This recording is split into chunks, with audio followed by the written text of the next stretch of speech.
I wrapped my hands around the cold bars of the massive black iron gate and glared after the smith's sons, Tenin and Splain Colère. The pair cast nervous glances back at me as they scurried away from the beast's shadowy garden. They had locked me inside because of misdirected spite. It wasn't my fault I'd seen what I had. "This is what you get, Benella," Tenin had said, as he had pushed me into the beast's lair. Tenin thought his treatment just. However, the current situation was anything but just.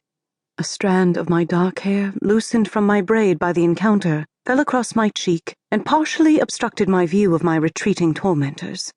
I shook the hair away from my eyes and took stock of my situation. Outside the gate, early morning mist floated around the trunks of the trees and blue sky shimmered through the gently moving canopy. Inside the gate, neither the light mist nor blue sky penetrated the garden in which I stood. Cast in shadow and eerie silence, the beast's domain welcomed nothing from beyond its walls. Side still heaving, I struggled to quiet my breathing. I needed to leave quickly. Tenin and Splain hadn't departed quietly, and it wouldn't be long before the creature came looking for me. I studied the top of the gate.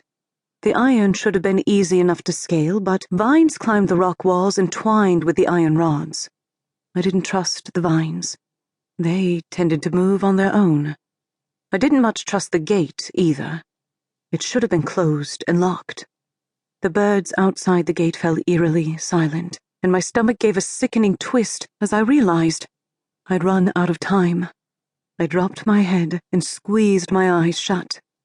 The beast had come. A heavy breath gusted across my neck, sending shivers of fear over my skin, and my hands twitched on the gate. In the distance, I heard the mocking laughter of the smith's sons as they raced home. Taking a slow breath, I forced my fingers from the bars and dropped my hands to my sides. I didn't turn to look at the beast. I didn't need to.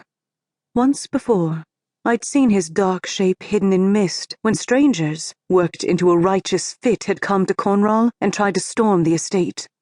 My breath left me when he clasped my arms and I suddenly found myself sailing over the wall. I flipped, spun, then floated for a moment, before I felt myself drawn back to earth. I braced myself for the bone-jarring collision. Instead, I bounced slightly on impact. Puzzled, I quickly sat up. A woven mesh of vines strung between trees had cushioned me from the hard landing I had expected. I scrambled off and turned to stare at the tangled vegetation that had saved me. The vines slithered back from the trees, releasing their hold on each other. Slowly, they withdrew to disappear over the wall from where they'd come. I stood, panting and shaking, looking at the stone wall that extended beyond sight in each direction. The bars I'd held only a moment ago broke the monotony of the stonescape far to my left. He'd tossed me a good distance. Had it not been for the vines, I would have broken a limb. Or worse. My stomach growled hungrily as I bent to inspect my clothes. Father couldn't afford to replace them. Other than dirt and a few small tears which I could mend, the old worn pants and shirt would last a while longer. I sighed and straightened. The day hadn't started well. I'd set out to trade for bread using the wild carrots I'd foraged at dawn. Carrots, typically a fall crop, were easy to find in early spring if one knew where to look. The beast's enchanted gardens grew year-round. Though he allowed no one inside, a clever girl could still benefit from the estate. On the east side of the property, the plants crept through a section of crumbling wall. Amidst the fallen rocks, I could find any variety of fruit or vegetable. The type changed every day depending on the mood of the magic. After the long walk back to town with the crisp roots in my bag, I had waited by the baker's side door, hidden behind one of the discarded barrels littering his yard.